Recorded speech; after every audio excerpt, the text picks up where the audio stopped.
to go live. Watch for the.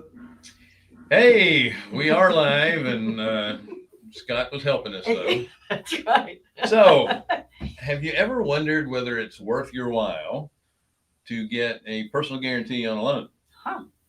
We'll let you know right after this.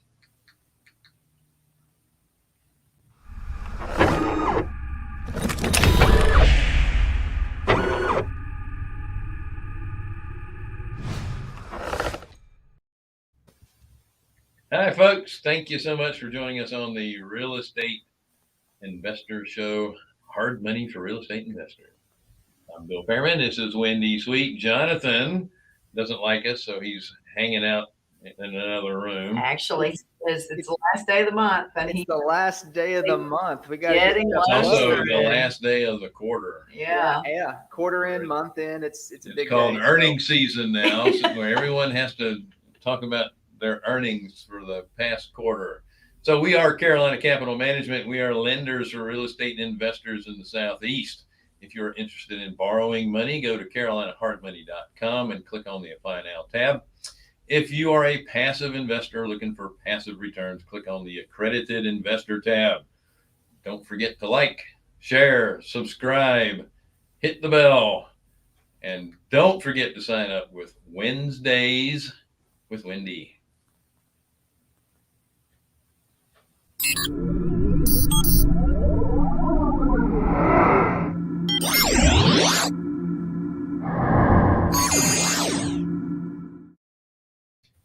Wendy gives up 30 minutes of her time every Wednesday, not just per person. Actually, 6 hours worth, but Yeah, per person to talk about anything real estate. Here's a link to her calendar. She's usually booked out a couple of months in advance, so go ahead and get on the calendar. And actually, we did not lock Jonathan in his room. That is a self containment that he put himself in to take care of business today. Thank you for your sacrifice, Jonathan. We appreciate it. Absolutely. No, like we said earlier, yeah, it's quarter end, month end, and this has been a great quarter, great month, and just want to make sure that we get everything across the finish line that we're supposed to. That's right. Awesome. In Thank case you. you're wondering, that is not shiplap on his wall. Jonathan, you know how styles, kind of go around. Yeah, like grass cloth paper. Yes. So It's coming back in. when we bought this building, it had 1980s grass cloth paper, and Jonathan loved it, so he wanted to keep I think it's 70s. It is 70s. Right. Yeah, it didn't even make it to the 80s. It is 70s, and it looks awesome. Yeah. Okay, if you say so. He is. He's a decorating guru. Have you seen how he rearranged his office? Yes, I Looks did. good. Looking good, Jonathan. It's much more functional. Okay, enough about us. Yeah. Let's talk about us. Okay. Let's talk some more about us. That's right. So what's on your mind? Well, let's let's get to some we'll call it breaking news, because that's what our little highlight thing says. That's so, right. Breaking news.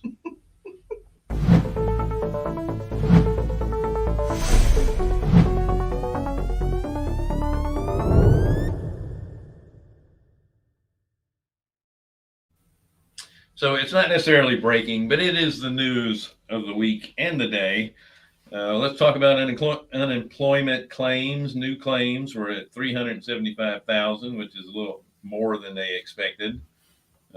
Continuing 2,800,000, which is a little bit below what they expected. But these numbers have been virtually the same now for how long, Jonathan? I mean, these numbers have almost been identical. It's growing mold. For the 6 months. Yeah. Easy. It's been a while. Yeah. And they're going to continue to do this, because you're going to have all these people that are going to lose their jobs for not getting the vaccination throughout the areas that are requiring it. Some counts are down, like all the COVID counts are down in both North and South Carolina. That's a good thing. That's beside the point. That's Freddie Mac actually. I'll interrupt you, Bill, but it's a big win for us. I mean, our 8-year-old has not missed any school this year. So that's awesome. in person. So that's right. Well, that is always good, Yeah. especially for your wife. 'Cause- Well, and the test scores for schools are just off the charts terrible from what they've tested from last year. So it was almost like last year was a wash for everybody. Well, you know, I'll brag on my daughter. She they did the test for her, and she scored where they want the kids to be at the end of this year, and most of the other kids in the class are below where they should have been at the end of last year. And Chip off the old block. oh man, well, most of that credit goes to my wife for homeschooling, so that was good. That's awesome. well, I've been tested too, but it's just to see if I'm crazy or not. And he failed it. You know, the Fed chair announced that inflation may last longer than they thought. Oh, that's it. I saw that. It's going to be a little bit more longer transitory than we thought, and it's like, can you just drop the word transitory? It's like you know, we're going to have transitory inflation for the next decade. It's like, what? I don't know if that works. Well, it is a transition. It's just over a long. It's more like a glacial transition. That's not melting. So obviously that caused some rates to go up a little bit, and so Freddie Mac, their 30-year fixed rate mortgage is all the way up to 3%. Oh, that's it. The boom's gonna stop. So as I'm listening to the business shows, I'm just giggling because they're saying, "Oh yes, now that rates are up, prices are going to come down." Yeah. Because people aren't going to get rid of their houses, or they can't afford the new houses, and blah blah blah blah blah. And I'm like, it's 3%, people. Yeah. It's still very affordable, and there are some people that are speculating that prices, home values, will start coming down, which we all know is a bunch of crap. You might lower your asking price, but you're not going to be lowering values. It may lower the rate of appreciation, but we're not going to see values go down. Yeah, and I think terms are going to change more than anything. And by that, I mean, who's going to end up paying closing costs? Are there going to be seller credits available for things that may need to be repaired? You're not getting as many multiple offers on a house as you were previously. It's so those kind of terms are going to change. Well, they can always come back out with the 40-year term too. Yeah. If they need to. Yeah, that would be wise. Well, listen, most people don't keep 30-year mortgages. It's just the payment term. Yeah. Most people are going to move or refinance or do something. So you can put them for 50 years. It doesn't really matter. Well, you know, the other thing that's interesting too is Freddie Mac and Fannie Mae have kind of backed off of reducing the amount of investor mortgages and second mortgages in their portfolio. So they're now allowing more and buying more. I think they realized that was a big mistake to run away from the investor world because they're the ones that are paying. Yeah. So, They're the ones paying, even though the moratoriums have negatively affected them the most. That's exactly right. Well said. Well said. That's exactly right.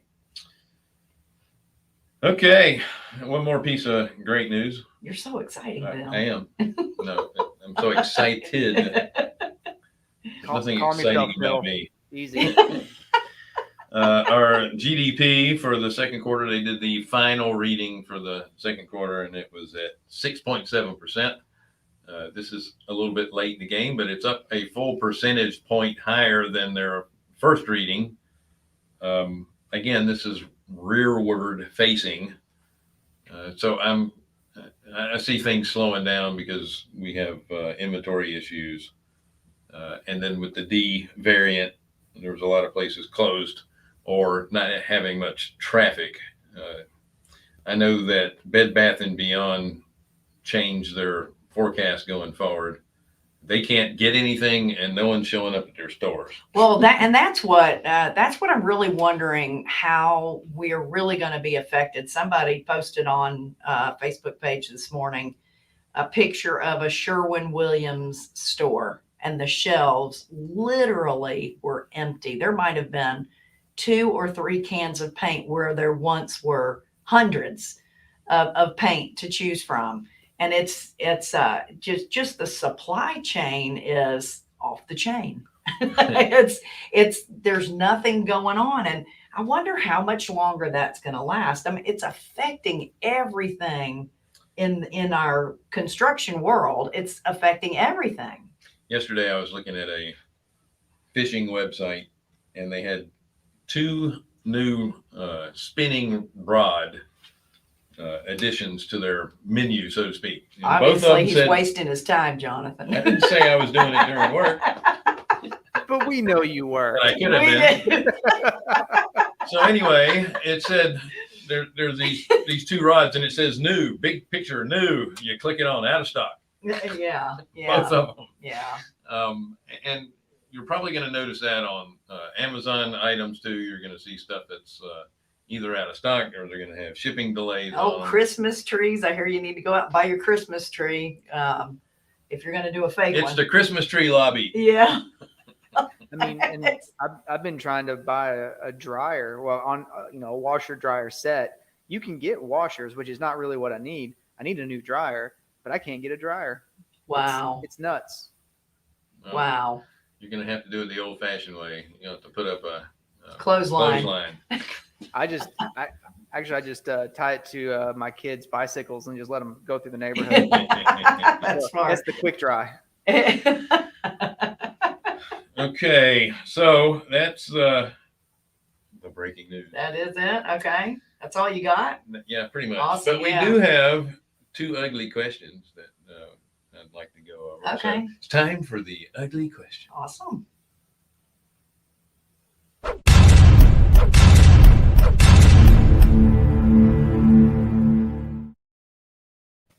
And those of you who are listening to the audio podcast, that was the ugly questions falling from the sky.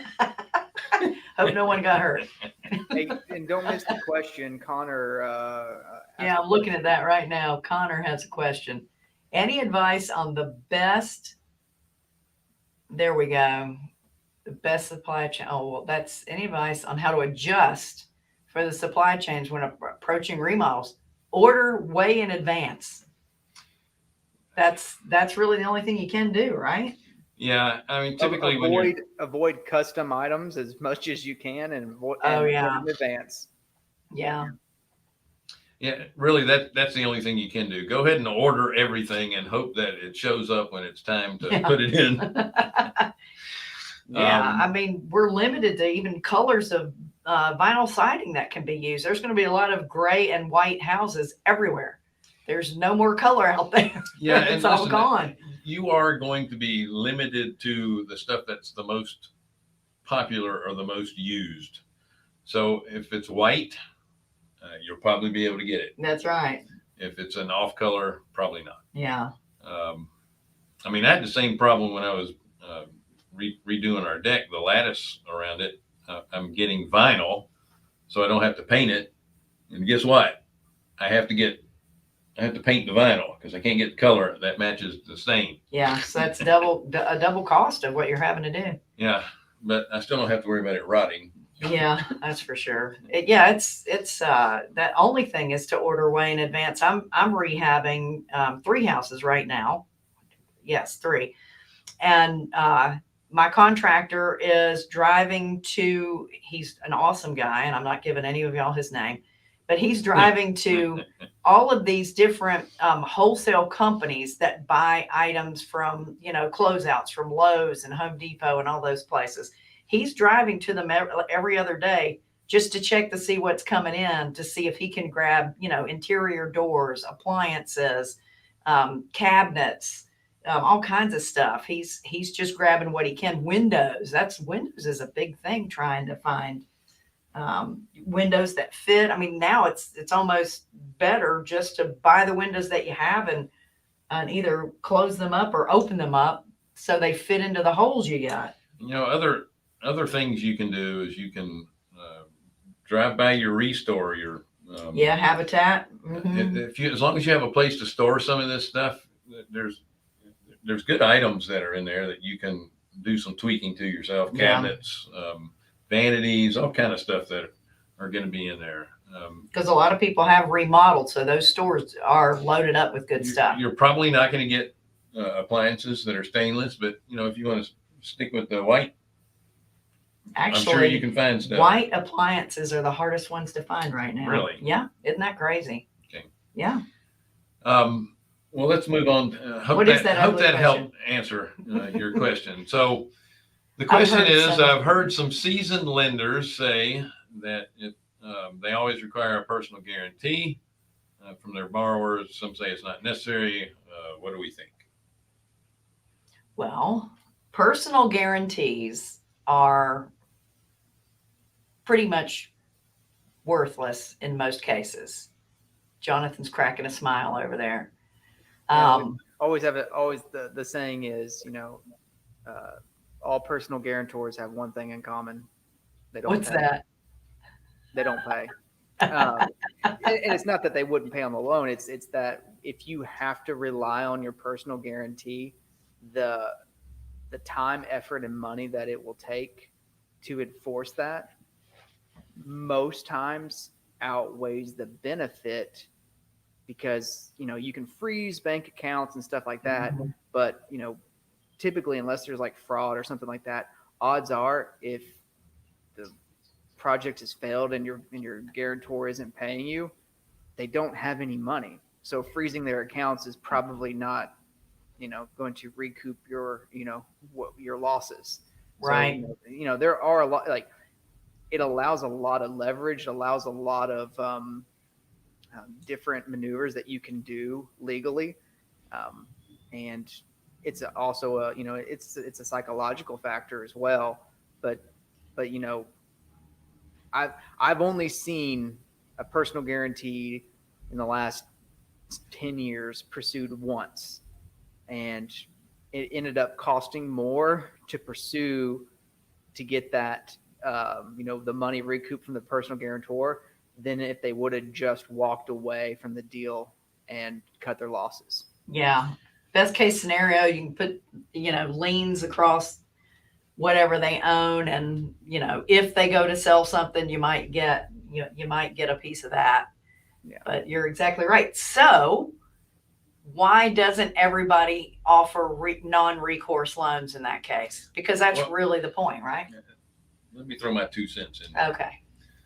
When you're doing high loan to value loans, you're going to have more reason to have the personal guarantee. That's right. Because they don't have enough cushion in that deal to recoup losses. Mm-hmm. Most of it is institutional investors and banks that are requiring this, just because they want to be able to cover all their bases if a deal does go south. When you're dealing in loans like we do, Mm-hmm. we have enough cushion, and the only time we would ever pursue somebody for a personal guarantee is if they maliciously damaged and took stuff out of the property that they shouldn't have, and again, purposely. And really, are we going to get any money out of it? No, we're doing it for spite, because they were being butts, and we're going to be a butt right behind them. Yeah. That's the only Eye reason for you an do it. eye, tooth for a tooth. Well, that's the only thing. If someone does that, slapping judgments, liens across all their properties.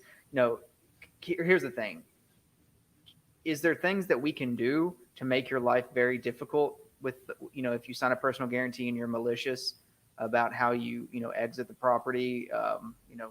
Yeah, absolutely.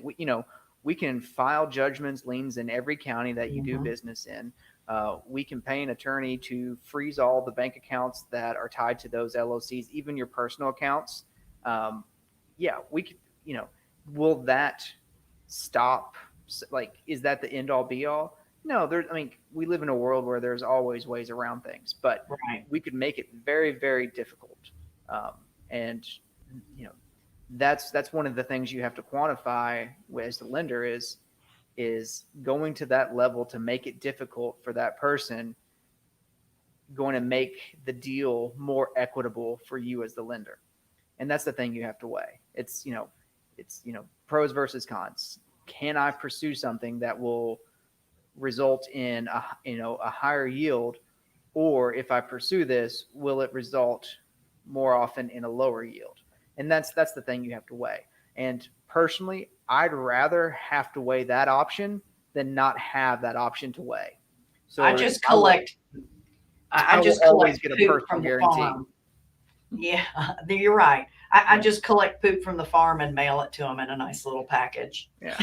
Well, as a lender, one of the sayings that I like is, as a lender, we like options, not obligations. Mm-hmm. So if I do a non-recourse loan, I am obligated to not be able to pursue you.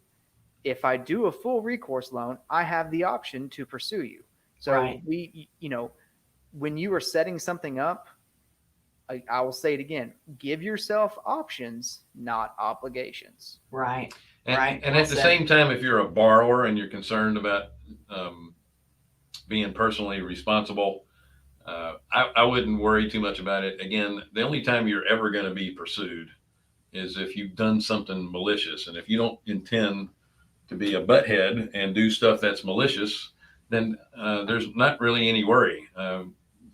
In our business specifically, if you're doing conventional loans where you're at 95% loan to value, you're going to have to sign it regardless. And you may have somebody that would pursue that. But again, as long as you're not being malicious in how you leave the property, Right.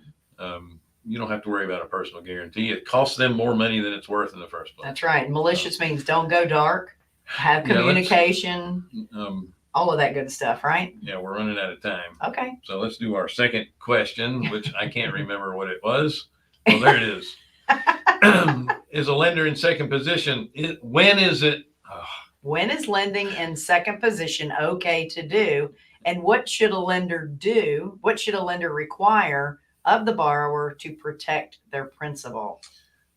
The best time I'll choke to up be in about second position is when you're also in first. it. Or when you know who's in first position and you have the availability or the option to be able to take first position over. Right. Having a relationship with the first position holder, I think, is really, really important, whether it's you or whether it's somebody you know. Not to My mention, sense is it really bothers me that principal is misspelled. That's the wrong kind of principal. But I didn't even notice. so Good thing he was homeschooling. that said, what should you require from the borrower to make sure that your principal is paid? They make their payments. Yeah. You require them to make their payments. I don't know how to answer that, frankly. There's not really anything you can do to guarantee other than making sure that your loan to value stays low enough to where if you do have to foreclose, there's enough cushion Yeah. to recoup all your money. And that's really important. If you're in second position behind, somebody like us that's at 70%, if you're in second position behind us, don't go any higher than 75 or 80% in that second position. And even 80% is scary to be there because that last 20% can disappear really quickly. Real estate commissions, closing costs, unpaid interest, renewal fees, all kinds of things. It can disappear really quick. That said, you're a fly in the ointment if that house is being sold. So you will get your money. If it goes into foreclosure, maybe not, but if the house is sold, you're getting money. Yeah. What were you going to say, Jonathan? Well, yeah. So when you lend in second position or any junior lien position, you want to look at combined loan to value, your CLTV. So you want to take the positions in front of you, add them to whatever amount that you're wanting to potentially lend, and see what that total loan to value would be, that combined loan to value. You're 100% right. Yeah. I mean, when you get above 80% on investment loans, it gets a little scary because here's the thing. I mean, when you get that high up and you turn a property into a distressed property, that 20% is gone. Right. The reason once a property moves from like end user buyer like retail, and it goes to distressed, 10 to 20% of the value is gone. It's shaved right off immediately, Right. because no one wants to pay retail for a distressed property. That's right. And then the other piece would be, I would advise anyone, if you're lending in a junior lien position, only do so if you have the wherewithal to take out the first lien. Mm-hmm.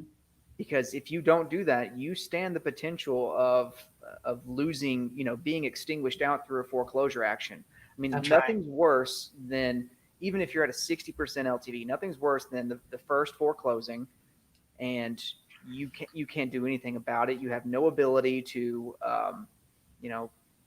to buy the first out, and then it goes to to sell, and it clears the first, it just clears the first lien holder's bid amount. Well, now you get nothing. You lost all your money.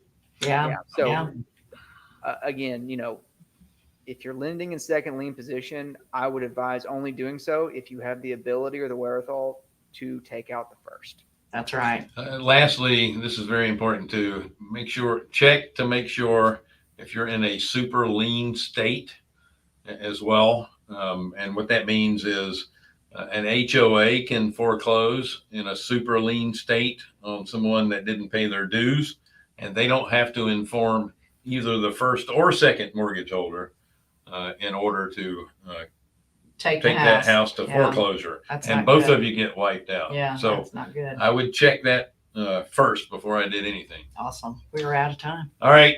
Yep. We are out of time. Don't forget, we have a show coming up at 1:00 this afternoon. Jeff Watson's back. Tell us about Jeff the is IRA. coming back to talk to us about what actions have taken place so far on the IRA legislation that is coming up. So don't miss it. There's a link to it right there.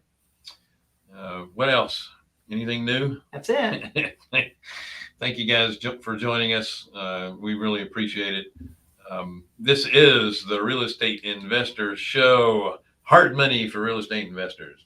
We are Carolina Capital Management. We are lenders for real estate investors in the Southeast. If you are interested in borrowing any money, go to carolinahardmoney.com and click on the Plan Now tab. If you're a passive investor looking for passive returns, then click on the Accredited Investor tab.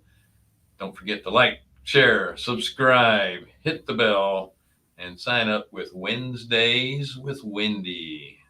And we'll see you at 1:00. Yep, shortly. Take care. Thanks so much.